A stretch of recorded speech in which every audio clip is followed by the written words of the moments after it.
The tree that blinked. Get ready to meet a tree like no other, whose twinkling surprise will leave you branching out for more.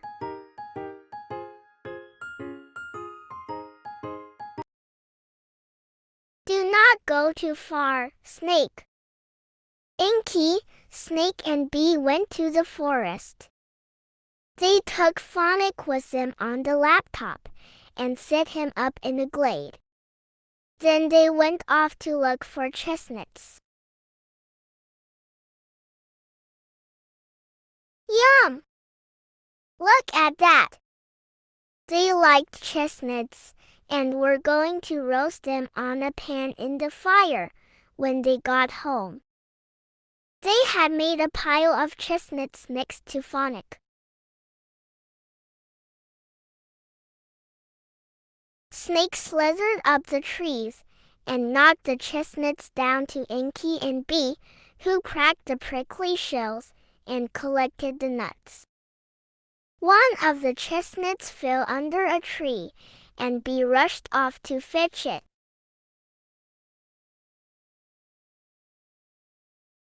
Got you, said Bee, grabbing the chestnut. She picked it up and stood up.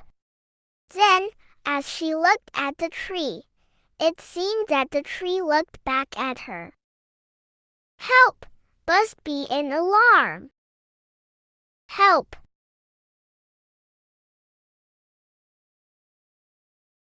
Bee fled back to Inky, Phonic, and Snake. Help! She cried again. That tree was looking at me. Snake, Inky, and Phonic looked at Bee. I think she must have had too much sun, hissed Snake, and shook his head. It did, buzzed Bee. That tree looked at me. Do not be silly, Bee, hissed Snake. Trees cannot look at you.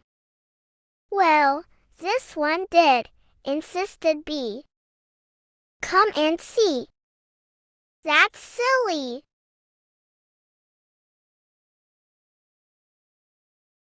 Inky picked up Phonic, and Bee led them to the tree.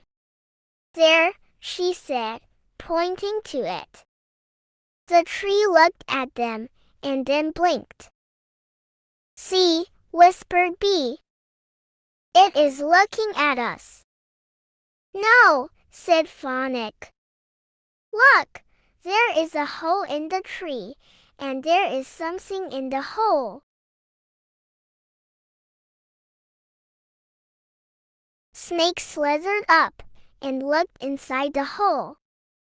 He found himself looking at someone who was hanging upside down. It looks like a mouse with wings, called Snake. A mouse with wings, said Inky. There is no such thing.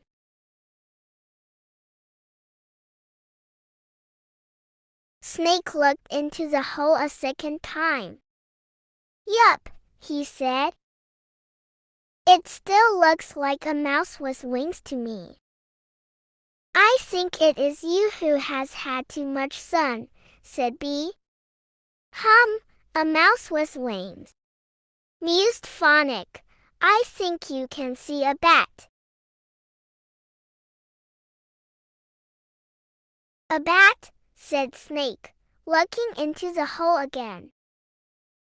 Yes, he agreed. I think it is a bat. Just then, the bat shot out of his hole, and Snake ducked, lost his grip, and fell off the tree. Ouch! Ouch! Yelled Snake as he hit the ground. The bat hung upside down at the top of the tree, blinking in the sunshine. Come back, Inky shouted up to him. We will not harm you. Come back. The bat blinked and then explained. I was afraid. All the noise woke me up. And then, When I looked out, there was a big snake looking in at me. A big snake? Yes, there was, admitted Inky. But he will not harm you, she added quickly, seeing the bat start to unwrap his wings again. Sorry, said Snake. We were collecting chestnuts. I just looked in to see who was there.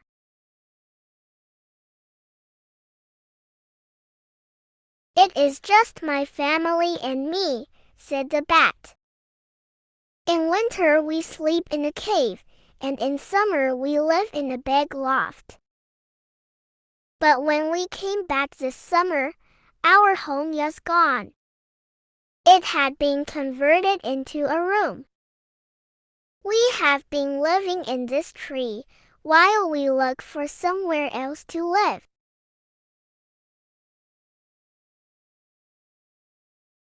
Well, said Phonics, perhaps we can help. We need to think of somewhere dark, that is not too noisy, and that has plenty of room for bats to roost in. Roast in, said Bee. Roast in? Is that a joke, Phonics? No, Bee, Phonics explained. Roost in, not roast in. When bats are hanging upside down and sleeping, it is called roosting.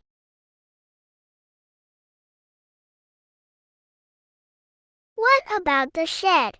Said Bee. No, it is too small, objected Snake. There is no room for the bats to hang upside down there, agreed Inky. I think, said Phonics, that I have just the spot. Come on, Inky, you will have to help me.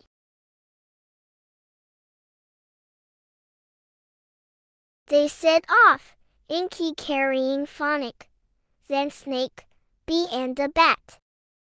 They stopped when they came to the farm. There, said Phonics. What about the big old stone barn? There is plenty of room. It is dark, and there are lots of holes the bats can use for going in and out. Perfect, said the bat, happily. I must go and tell my family.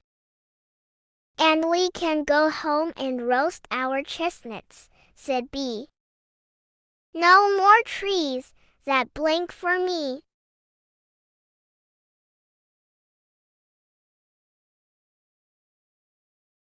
Thank you for joining me on this journey through the tree that blinkled. I hope you had as much fun reading it as I did. If you want more stories, stay tuned for future adventures.